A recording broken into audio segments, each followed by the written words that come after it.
오늘은 그 연속해서 준비한 비유의 말씀을 같이 보시겠는데요. 마태복음 21장에 있는 말씀입니다. 마태복음 21장. 이제 예수님께서 공생의 생애를 마치실 때쯤에 마태복음 21장 1절부터 보시면 이제 제목이 우리 복음 성경에는 뭐라고 되어 있습니까? 유월절 주간이라고 되어 있죠. 이제 곧 일주일을 남기고 돌아가실 텐데 이 21장에는 5가지의 사건이 기록되어 있습니다. 2가지의 사건과 또 하나의 표적과 2가지의 비유를 기록하고 있습니다. 그 중에 오늘 우리가 마지막 사건에 해당하는 비유 2번째 말씀을 보려고 합니다. 마태복음 21장 33절부터 있는 말씀입니다. 33절부터 제가 보겠습니다. 다시 한 비유를 들으라.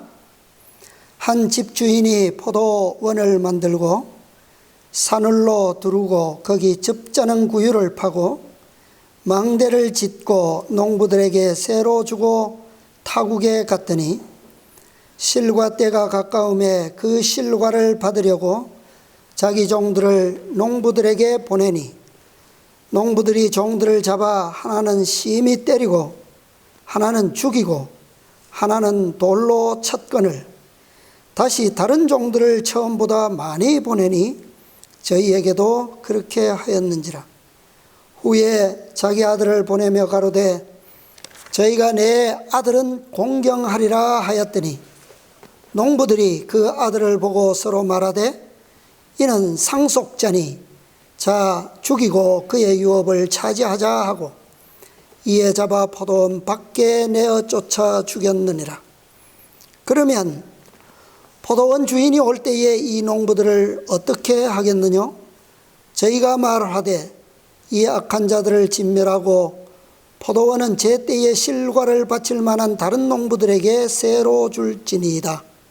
예수께서 가라사대 너희가 성경에 건축자들의 버린 돌이 모퉁이의 머릿돌이 되었나니 이것은 주로 말미암아 된 것이요 우리 눈에 기이하도다 함을 읽어본 일이 없느냐? 그러므로 내가 너희에게 이르노니 하나님의 나라를 너희는 빼앗기고 그 나라의 열매 맺는 백성이 받으리라. 이 돌 위에 떨어지는 자는 깨어지겠고 이 돌이 사람 위에 떨어지면 저를 가루로 흩으리라 하시니 대제사장들과 바리새인들이 예수의 비유를 듣고 자기들을 가리켜 말씀하심인 줄 알고 잡고자 하나 무리를 무서워하니 이는 저희가 예수를 선지자로 알미었더라. 아멘. 비유의 말씀이 길지만 또 끝에 함께 주는 교훈이 또 중요하기 때문에 우리가 함께 다 보았습니다. 자, 이 비유는 역시 우리가 앞에 나왔던 2 아들에 대한 비유처럼 마지막 때에 관한 그런 비유입니다.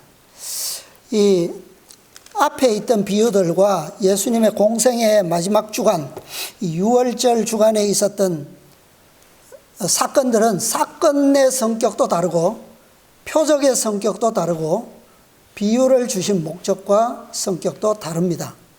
그래서 우리가 어느 쯤에 예수님께서 이러한 표적을 이루셨고 또 이런 비유를 주셨는지에 대해서 우리가 시간적 배경을 이해하는 것은 중요한 일입니다. 지금 이 장에서 일어났던 표적이 뭐죠? 18절부터 보면 어떤 표적이 있습니까? 열매 없는 무화과 나무가 어떻게 되어버렸어요? 저주를 받아서 말라버렸죠. 그 다음에 이 2 아들의 비유와 악한 농부들의 비유는 연결된 비유이고 다 같은 목적을 위해서 주어졌습니다.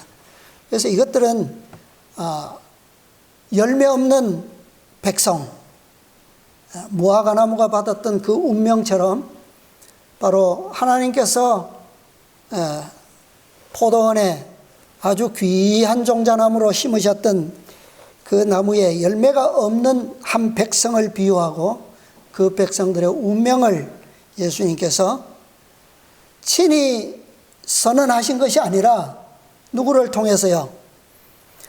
자신들을 통해서 이 백성들 스스로를 자신들의 운명을 선고하도록 그렇게 이끌어내셨던 비유입니다. 그래서 이것은 역사가 반복된다고 했죠. 그래서 구약시대의 백성들뿐만 아니라 오늘날 현대 이스라엘 영적 유대나라 교회에서도 똑같이 이러한 표상적인 역사들이 오늘날에도 성취되고 있다라고 하는 사실을 우리가 기억하면서 이 교훈을 볼 필요가 있습니다. 자, 먼저 이 시대의 소망에 있는 말씀을 통해서 우리가 좀 살펴보겠습니다. 시대의 소망 596페이지입니다. 596, 597. 구속의 역사는 851페이지입니다. 851페이지에 왼쪽 단에 보시면 그 첫 문단 처음부터 아니고 좀 내려가서 7째 줄부터 보겠습니다. 왼쪽 첫 문단 7째 줄. 비유 가운데서 집 주인은 누구를 대표한다고요? 하나님을 대표하고, 포도원은 누구를요? 유대 민족을, 산울은 그들을 보호하는 거룩한 율법을 대표하였다. 망대는 성전을 상징하였다. 포도원 주인은 그 번영을 위하여 필요한 모든 것을 다 준비하였다. 그는 내가 내 포도원을 위하여 행한 것 외에 무엇을 더 할 수 있었으랴고 말하였다. 이것은 이스라엘을 위하여 끈기 있게 돌보시는 하나님의 일을 대표하였다. 자, 포도원이 유대민족이죠. 유대민족. 그렇다면 이 포도원에 심겨진 포도나무, 자, 포도나무는 어떤 종자일까요? 포도나무 종자. 이사야 선지자는 어떤 나무를 심었다고 기록하고 있습니까? 극상품 포도나무라 그랬죠? 그런데 이사야 5장 7절에 보시면, 자, 찾지 마시고요. 대저 만군의 여호와의 포도원은 이스라엘 족속이요 그의 기뻐하시는 나무는 유다 사람이라. 자, 시대의 소망에서는 포도원이 유대민족이다. 물론 유대민족이 누굽니까? 또 이스라엘이죠.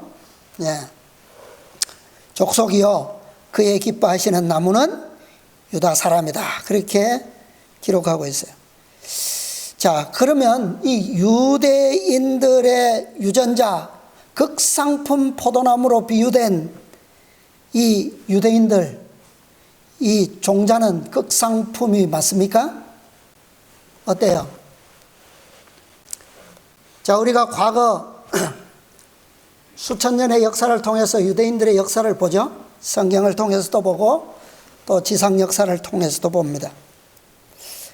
극상품의 종자임이 틀림이 없어요? 아닙니까? 자, 우리 좀 그들의 유전자가 어디서부터 시작되었는지 좀 볼게요. 자, 맨 위로 거슬러 가면 이 유전자는 어디에서부터 시작되었어요? 아담으로부터 시작되었죠. 자, 아담은 어떤 유전자를 가졌습니까?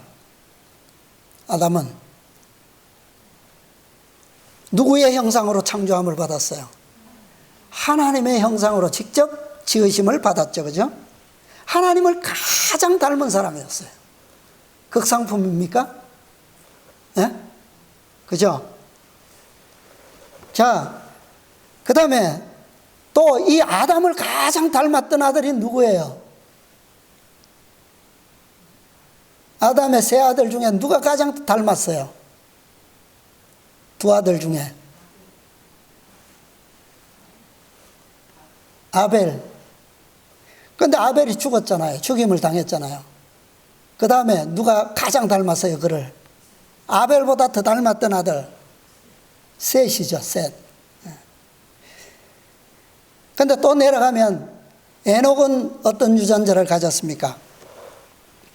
에녹은 하나님과 가장 완전한 동행을 했던 사람 아니에요. 그죠?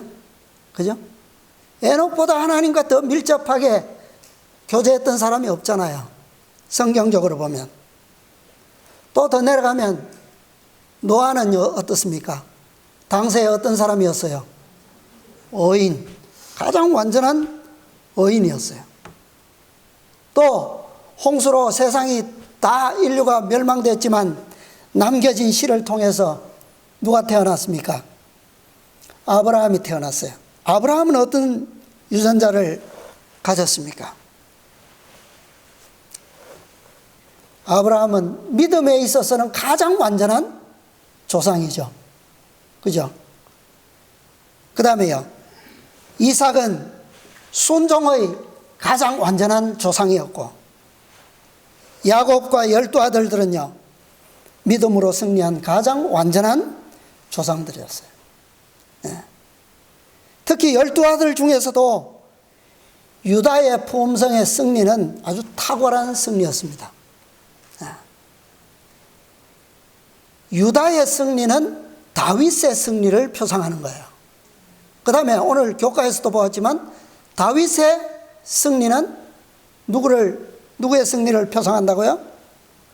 예수님의 승리를 표상하는 거예요. 예. 세상에 이들보다 더 우수한 종자가 있습니까? 예? 더 극상품이 있어요? 하나님께서 이 백성들을 세상에 부르시고 택하셨어요. 근데 이 백성들을 위해서 하나님께서 하시지 않은 일이 또 무엇입니까? 하시지 않은 일이. 더 해야 할 부족한 것이 있었습니까? 네, 없었어요. 그럼에도 불구하고 이 포도나무에 맺힌 열매는 어떤 열매를 맺혔습니까? 네, 극상품 종자에 너무도 맞지 않는 들포도를 맺혔다. 기가 막힐 노릇이죠. 4,000년 동안 돌보시고 오킬이 참으시고 그들을 위해서 하실 수 있는 모든 것을 다 하셨음에도 불구하고 그들이 맺은 것은 먹지 못할 시고 쓴 들포도밖에 맺지 못했어요. 자, 아까 읽던 시대의 소망 계속 보겠습니다. 그리고 농부들이 포도원의 합당한 비율의 실과를 주인에게 바쳐야 되는 것처럼 하나님의 백성들은 그들의 거룩한 특권에 부합하는 생애로서 그분에게 영광을 돌리지 않으면 안 되었다. 그러나 주인이 실과를 위하여 그들에게 보낸 종들을 죽인 것처럼 유대인들도 하나님께서 그들을 회개하게 하도록 보내신 선지자들을 죽였다. 계속해서 기별자들이 죽임을 당하였다. 이와 같이 비유의 적용이 확실한 이상 앞으로 어떤 일이 따르리라는 것 또한 분명한 일이었다. 포도원 주인이 최후로 자기의 사랑하는 아들을 그 불순종하는 종들에게 보내었는데 그들이 잡아서 죽인 그 사랑하는 아들 속에서 제사장들과 관원들은 예수님과 그분의 절박한 운명의 분명한 광경을 보았다. 그들은 이미 아버지께서 마지막 호소로서 그들에게 보내신 그분을 죽이려고 계획하고 있었다. 은혜를 모르는 농부에게 가해진 보응 가운데서 그리스도를 죽음에 처할 자들의 운명이 묘사되었다. 예. 참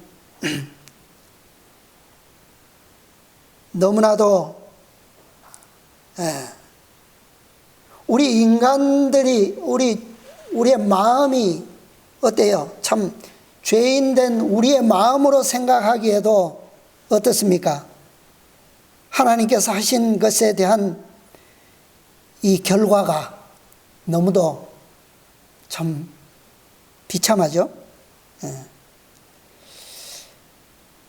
그토록 오래 참으셔서 받으신 것이 뭐밖에 없습니까? 아들의 죽음 밖에 얻으신 것이 없어요.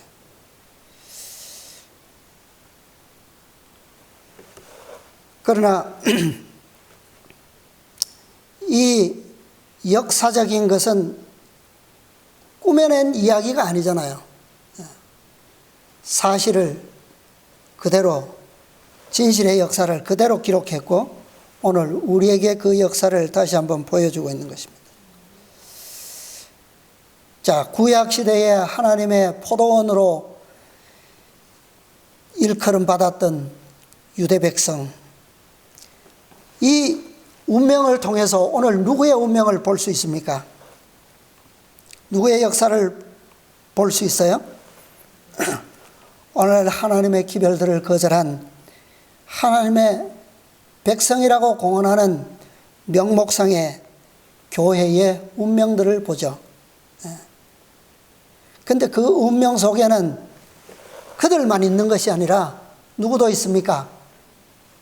사실은 우리도 그 운명 속에 함께하고 있어요, 현재. 그죠? 나는 그렇지 않아 라고 한다면 그것은 기만입니다. 우리도 지금 똑같은 운명 속에 있어요. 그러나 우리의 운명은 아까 교과에서 본 것처럼 무엇이 있어야만 됩니까? 무엇이 있어야만 돼요? 그리스도께서 다 이루었다라고 하신 그 선언 속에 무엇이 들어있습니까? 희망이 있는 거예요. 희망. 그죠? 소망. 왜요? 그분께서 다 이루신 그 가운데 우리의 생명의 보장이 들어있기 때문에. 그러나 대부분의 영적 이스라엘 유대 국민들은 오늘날 무엇을 알지 못합니까? 그 희망을 보지 못하고 있어요. 혼란한 가운데서 그들은 생명을 얻고자 하지만 사실은 너무나도 잘못된 반대의 길을 가고 있음을 그들이 여전히 깨닫고 있지 못하고 하는 사실입니다. 자, 실물교훈에 있는 말씀을 이제 보겠습니다. 실물교훈 285, 286. 구속의 역사 1123페이지입니다. 1123.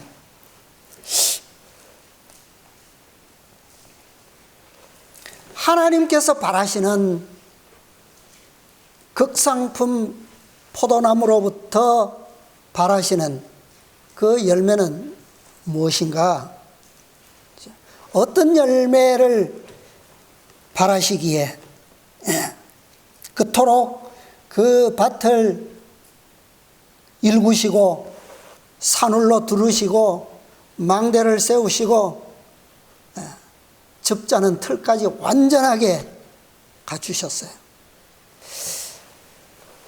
자, 왼쪽 단에 중간쯤 보겠습니다. 중간 문단. 모세에게 나타내신 하나님의 품성을 그대로 세상에 나타내는 것이 유대 백성들의 특권이었다.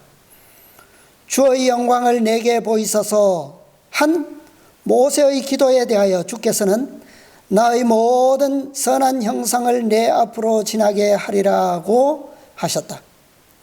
여호와께서 그의 앞으로 지나시며 반포하시되 여호와로라 여호와로라 자비롭고 은혜롭고 노하기를 더디하고 인자와 진실이 많은 하나님이로라.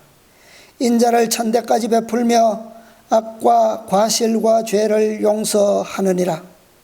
이것이 곧 하나님께서 당신의 백성에게 요구하시는 뭐예요? 열매였다. 네.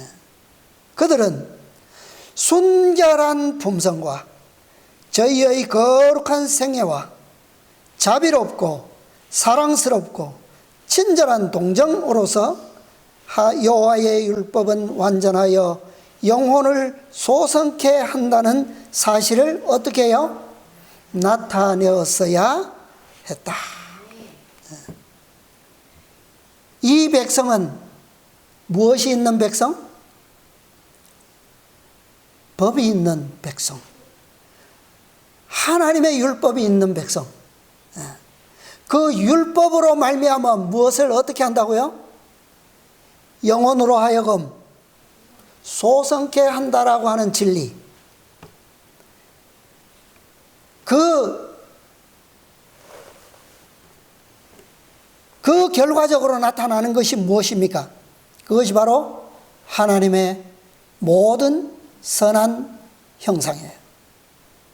자비롭고 은혜롭고 노하기를 더디하고 인자와 진리가 많은 그런 하나님. 그것이 바로 이 심으신 포도나무로부터 요구하시는 열매였습니다. 자, 왼쪽 맨 아랫줄입니다. 맨 밑에. 그분은 당신의 백성을 통하여 나타내신 무엇이요? 원칙이 사람들에게 하나님의 도덕적 형상을 무엇이 된다고요? 회복시키는 방편이 되도록 계획하셨다. 무엇을 통해서요? 원칙을 통해서. 그 원칙이 뭡니까? 율법이죠. 원칙이 없는 회복은 있을 수가 없어요. 하나님의 형상으로 회복될 수 있는 가장 정확한 방법이 뭡니까? 하나님의 형상의 원칙을 통해서 마음이 회복되는 거예요. 그 방법이 가장 정확한 방법이에요. 그죠? 모세를 통해서 주신 율법은 많죠. 그죠? 상세하고 아주 어떻게 보면 너무너무 복잡해요. 우리가 그것을 지식적으로 머리에 기억한다라고 하는 것은 불가능합니다. 그죠? 그럼에도 불구하고 이 원칙은 어떻습니까? 아주 완전한 원칙이에요.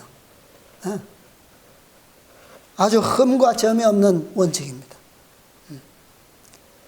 구체적인 하나하나의 원칙들은 하나님의 형상인 율법의 영광을 회복하고 반사할 수 있도록 설계된 법들이에요. 이스라엘 백성들이 만약 하나님을 아는 지식, 하나님의 형상을 알아볼 수 있는 그러한 영적 안목을 상실하지 않았더라면, 지식을 잃지 않았더라면 이토록 상세한 법들은 주어질 필요가 없었습니다. 이스라엘 백성들은 애굽에서 노예 생활을 하는 동안에 하나님의 백성으로서 하나님의 품성과 나라의 원칙인 율법에 대해서 모든 것을 상실해버렸어요. 애굽의 우상 숭배자들과 동화됨으로. 그래서 하나님의 모든 선한 형상에 대해서 어떤 이미지도 남지 않았습니다. 모세를 통해서 매우 복잡하고 상세하고 구체적인 많은 율법들이 주어진 이유가 바로 그거예요. 자, 이 애굽의 이스라엘이 오기 전에 그 앞에 있던 조상, 요셉으로부터 거슬러 올라가는 모든 조상들, 이런 법 있었습니까? 어문의 율법들 있었어요, 구체적인. 근데 그들에게는 어떤 법은 있었어요? 도덕적인 율법 10계명은 다 있었어요. 그죠? 그들은 그 지식은 뭐 하지 않았기 때문에, 보존하고 있었기 때문에 이 백성들에게 주어졌던 어문의 율법은 주어질 필요가 없었던 겁니다. 10계명의 원칙이 뭐예요? 오늘 교과에도 나왔지만 사랑의 기초가 뭐라고 그랬습니까? 공의와 자비. 하나님의 사랑의 이 법을 그들이 알았더라면, 잃지 않았더라면 어린 양 되신 그리스도의 희생을 알았을 겁니다. 복잡한 법이 필요 없었어요. 아브라함처럼 어린 양을 바치는 것만으로도 그분의 사랑을 알았다는 거예요. 알 수 있다는 거예요. 아담으로부터 아브라함에게 이르기까지 조상들은 이 율법을 알고 있었어요. 그렇기 때문에 메시아로서 어린 양이 표상하는 구세주가 되는 그 희생의 의미를 잘 알고 있었기 때문에 그들은 이 상세한 법이 필요하지 않았던 겁니다. 그러나 이 애굽에서 나온 이스라엘 백성들에게 이 율법이 주어진 것은 근본적인 하나님의 선한 형상의 기초가 되는 이 율법, 하나님의 형상의 사본인 이 사랑을 잃어버렸기 때문에 바로 그리스도의 희생의 요구에 대한 더욱 상세한 표상을 통해서 그들은 하나님의 선한 형상, 그분의 품성을 다시 배울 필요가 요구되었다라고 하는 겁니다. 그래서 주어진 거예요. 하나님께서 요구하시는 것이 무엇입니까? 하나님께서 사람들에게 요구하시는 것은 그분의 거룩함이에요. 그죠? 내가 거룩하니 너희도 거룩할지어다. 하늘에 계신 너희 아버지의 온전하심과 같이 너희도 온전하라. 그것이 그분의 요구예요. 이것이 바로 당신의 품성의 완전한 형상의 반사입니다. 이것이 아니라면, 이런 목적이 아니라면 굳이 하나님께서 돌밭을 일구셔서 거기에 극상품의 종자 포도나무를 심으실 이유가 없었어요. 극상품 종자가 아니어도 됩니다. 복잡하고 구체적인 그런 율법을 주시지 않아도 되었을 거예요. 촘촘한 산울로 두르고 높은 곳에 견고한 망대를 세우지 않아도 되었을 겁니다. 왜 굳이 흔들릴 수 없는 굳건한 반석 위에 교회를 세우셔야만 하셨을까요? 왜 이스라엘 백성들은 가나안 땅에 특별한 그 땅을 유업으로 약속받아서 그 모든 땅을 정복하도록 명령을 받았을까요? 자, 다시 실물교훈의 말씀 봅니다. 1124페이지 구속의 역사 1124 오른쪽 중간 좀 아래 보면 아담과 하와는, 자꾸 한 문단 좀 읽어주십시오. 아담과 하와는 하나님께 불충성함으로 인하여 에덴 동산을 잃어버렸고 죄로 인하여 온 땅은 저주를 받았다. 그러나 만일 하나님의 백성들이 하나님의 교훈을 따라 행했을 것 같으면 그들의 토지는 비옥하고 아름다운 땅으로 회복됐을 것이다. 하나님께서 친히 그들에게 토지 경작에 관한 지시를 주셨으므로 저희는 그 토지를 회복하는 일에 하나님과 협력하도록 되어 있었다. 그리하여 하나님께서 주관하시는 이스라엘 온 땅은 영적 진리에 대한 실물 교훈이 되었습니다. 예. 자, 여기에 이 가나안 땅, 비옥하고 아름다운 땅으로 회복될 필요가 있었던, 그래서 하나님께서 그 땅을 특별히 이 백성들에게 약속으로 지정하시고 그들의 이 땅의 회복을 통해서 또 타락한 그들의 마음, 잃어버렸던 하나님의 형상이 어떻게 될 수 있는가를 보여주는 실물 교훈으로서 이 땅을 주신 거예요. 그러니까 실질적인 천년계의 법칙과 회복의 법칙과 그 다음에 영적 인간의 도덕성의 회복은 이것과 뭐 한다는 겁니까? 이 경험과 일치한다는 것을 보여주시는 거예요, 지금. 네, 그 다음 또 읽어주세요. 마치 이 땅이 하나님이 정하신 자연의 법칙을 따를 때 귀중한 곡식을 산출할 수 있는 것처럼 사람의 마음도 하나님의 도덕적 율법을 순종함으로써 사람들의 마음이 하나님의 품성의 특성을 반사하도록 되어 있었다. 네, 그들에게 특별히 이 땅을 정복하도록 명령을 주신 것은, 자, 하나님께서 그들에게 명령을 하셨지만 실제적으로 그들이 그 땅을 정복하는 것은 무엇으로 가능했습니까?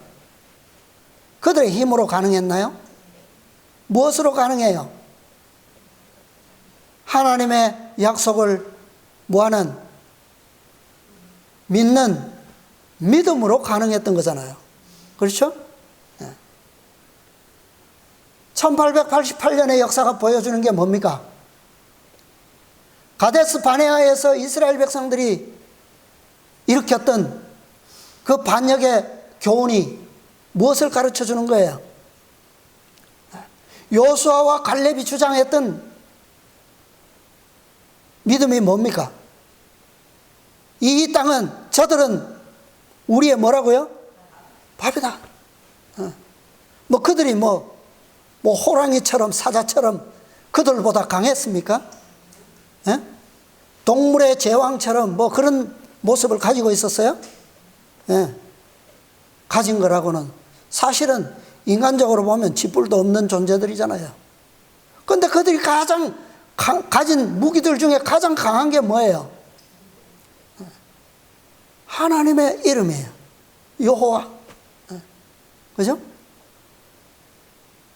너희가 가는 곳에 내가 어떻게 하겠다고요? 내가 앞서 가리라. 그게 그들의 유일한 무기였어요. 그죠?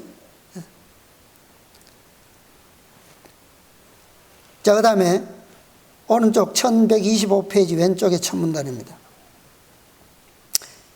이스라엘 자손들은 하나님께서 그들에게 정해주신 모든 지역을 뭐하도록? 점령하도록 되어 있었다. 참 하나님을 경배하고 섬기기를 거절한 백성들은 그 땅을 잃어버리게 되었다. 그러나 이스라엘 백성들을 통해서 하나님의 품성을 그들에게 나타내서 그들로 하여금 하나님께로 이끌려 오도록 하는 것이 하나님의 뜻이었다. 온 세상에 복음의 초청을 보내도록 되어 있었다. 자, 이것이 하나님의 뜻이었어요. 그런데 이스라엘은 어떻게 했습니까? 이 명령대로 하지 않았어요. 온 땅을, 모든 지역을 점령하도록 명령하셨으나 그들은 그 명령대로 정복하지 않았습니다. 결과가 뭐예요? 그들이 정복해야 될 밥을 정복하지 않음으로 인해서 그들에게 뭐가 됐어요? 거꾸로 밥이 됐어요. 그죠? 시시때때로 괴롭힘을 당하고 왜곡되지 않고 무시되지 않은 하나님의 명령, 그것은 완전한 율법입니다. 그러니까 하나님의 명령은 어떤 말씀이라도 그분의 입으로부터 우리에게 주어졌다면 그것은 결코 뭐 되지 말아야 합니까? 거절되지 말아야 돼요. 왜곡시켜서도 안 되고 무시되어서도 안 되고, 그죠? 그것이 미루어진 채 묻어두어서도 안 돼요. 그죠? 예수님께서는 분명히 말씀하셨습니다. 하나님의 말씀은 한 말씀도 뭐 하지 않는다고요? 땅에 떨어지지 않고 다 뭐 한다고요? 이루리라. 문제는 어떤 말씀이 나에게 이루어지고 어떤 말씀이 다른 사람을 통해서 이루어지느냐, 그게 문제예요. 그게 답이에요. 분명히 말씀은 이루어집니다. 그런데 어떤 말씀이 나에게 이루어져야 될까? 저 가나안 땅에 들어갔을 때 백성들이 두 무리로 나누어서 한 무리는 그리심산 축복의 산에 서고 한 무리는 저주의 산 에발산에 섰어요. 거기서 선포된 어떤 말씀이 우리에게 성취되어야 할 필요가 있는가? 그게 문제라는 거죠. 자, 고대에는 성이 다 높은 지역에 있죠. 뭐 높은 지역에 있든 낮은 지역에 있든 성은 다 무엇으로 둘러져 있습니까? 성벽으로 둘러져 있죠. 그죠? 그게 산울이에요. 산울. 포도원의 울타리란 말이에요. 그런데 아까 시대의 소망에는 그게 뭐라고 했습니까? 하나님의 율법이라고 그랬죠. 율법. 성벽이 견고해야지만 무엇이 안전합니까? 도성이 안전하죠. 온 땅이 안전하게 지켜질 수가 있어요. 자, 이스라엘 백성들이 가나안에 들어갔어요. 여리고성이 탁 가나안 땅 입구에 탁 버티고 있습니다. 보기에는 어떻습니까? 아주 견고하죠. 철옹성이에요. 그죠? 예. 근데 그 성이 어떻게 무너졌어요? 어떻게 됐습니까? 아주 완전하게 무너졌죠. 그죠? 예. 그럼 뭘 말하는 겁니까? 무엇을 증거하는 거예요? 그 성의 성벽, 그들의 원칙이, 도덕적 원칙이 무엇으로 구성되어 있다는 것을 증명하는 거죠. 그죠? 예. 세상 겉보기에는 아주 철옹성이에요. 아주 요셉니다. 그런데 와 하니까 그냥 하나도 남지 아니하고 다 무너져 버렸어요. 그처럼 그들의 원칙이 어떻다는 겁니까? 무너져도 아무렇지도 않은, 아무런 가치도 없는 그런 것들로만 성벽이 만들어져 있다는 거예요. 지어졌다는 거죠. 그런데 이것을 왜 하나님께서 보여주신 거예요? 이 백성들에게. 내가 너희에게 가서 정복하라고 하는 모든 땅의 성들이 다 어떻다는 거예요? 이렇게 만들어져 있다는 거예요. 보기에는 태산같이 높아 보일지라도, 거인처럼 보일지라도 그들의 마음은 어떻다는 겁니까? 하나님을 알지도 못하고 그분께 감사치도 않고 영화롭게도 하지 않고 지금까지 뭐 했는데 하나님께서 그들을 위해서도 다 축복을 주시지 않았습니까? 그죠? 그럼에도 불구하고 그들은 하나님을 눈꼽만큼도 찾지 않음으로 인해서 이제는 그들의 죄악의 잔이 어떻게 됐다는 거예요? 다 무가치하게 이제는 됐다는 걸 증거로 보여주신 거예요. 그게.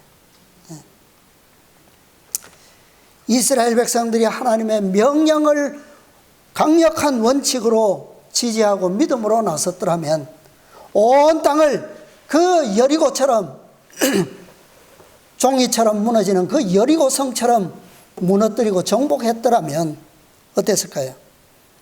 그들은 수많은 세월 동안 그리스도께서 이 땅에 오시기까지 그 우상 숭배자들을 통해서 괴롭힘을 당하지도 않았을 것이고 하나님을 떠나지도 않았을 것이고 멸망당하는 운명을 선고받지도 않았을 겁니다. 네. 자, 오늘날 영적 유대 국민, 하나님의 백성이라고 공언하는 명목상의 교회들은 괜찮을까요? 어떨까요? 마찬가지죠? 예.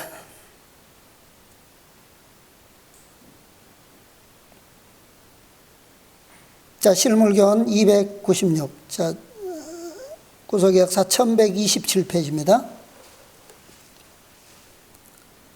오른쪽에 보면 오늘날의 교회 있죠? 두 번째 문단입니다. 우리는 값비싼 속전으로 속량함을 받았다. 오직 이 대가가 얼마나 크다는 것을 이해할 때만 그 같은 속죄의 결과가 어떠하리라는 것을 짐작할 수 있다. 이 땅에서 곧 하나님의 아들의 눈물과 피에 젖은 이 땅에서 귀한 낙원의 열매가 맺히게 된다. 하나님의 백성들의 생활 속에서 당신의 말씀의 진리가 그 영광과 탁월함을 드러내게 되어야 한다. 그리스도께서는 당신의 백성을 통하여 당신의 품성과 당신의 나라의 원칙을 드러내시고자 하신다. 이게 교회에 대한 하나님의 목적이에요. 하나님께서는 교회를, 당신의 교회를 특별히 귀하게 보시고 돌보셔요. 무엇을 위해서요? 왜요? 고대 이스라엘 백성들에게, 유대 국민들에게 베푸셨던 것보다 덜 베푸실까요? 오늘날 교회에게? 그럴까요? 네. 자, 그 다음 맨 아래 줄 보겠습니다. 주께서는 당신의 백성을 통하여 의의 원칙을 순종할 때 이르러 올 결과를 보여줌으로써 사단의 참소를 반박하고자 하신다. 이게 뭐예요? 이게 누구의 모본입니까? 그리스도의 모본이에요. 그죠? 의의 원칙을 순종할 때 이르러 오는 결과 예수님께서 보여주셨어요. 그분이 이루신 게 이겁니다. 사단의 참소를 반박할 수 있는 증거가 이거예요. 이 원칙들이 그리스도인의 개인의 생애에 나타나야 하고 가정과 교회와 하나님의 사업을 위해 설립된 모든 기관을 통해 나타나야 한다. 자, 그런데 진리가 불완전하다면 율법이 어떤 겁니까? 그 율법은 우리가 믿고 있는 진리가 불완전하다면 우리가 순종해야 할 율법은 어때요? 완전할 수 있습니까? 불완전한 거예요. 원칙이 불완전한데 열매가 의의 열매를 맺을 수 있습니까? 나무가 나쁜 나무인데 좋은 열매 기대할 수 있습니까? 한 사람의 됨됨이는 그 사람의 믿는 진리가 무엇인지가 뚜렷하게 나타나죠. 그걸 증명하는 거예요. 우리가 믿고 있는 진리가 왜곡되거나 또 개인적으로 무시되거나 또 그 진리가 불완전하다면 하나님께서 분명히 우리에게 아버지의 온전하심과 같이 너희도 온전하라고 명령하셨는데 우리가 믿는 바가 불완전하다면 우리는 불완전한 품성의 열매를 맺는 것은 당연한 결과죠. 그죠? 현대 진리를 거절하고도 의의 열매를 기대하는 것은 나쁜 나무가 좋은 열매를 맺기를 기대하고 좋은 나무에 나쁜 열매가 맺기를 기대하는 것과 같죠. 이것은 세상의 그 어떤 모순보다 큰 모순입니다. 그렇죠? 엄청난 오류예요. 오늘날 영적 이스라엘 백성들, 하나님께서 정복하라고 명령하신 땅을 온전히 정복하는 길 말고는 방법이 없어요. 우리 이것을 배워야 됩니다. 이스라엘 백성들이, 유대 국민이 그리스도를 거절한 유일한 원인이 뭐예요? 거절한 원인. 뭐 때문입니까?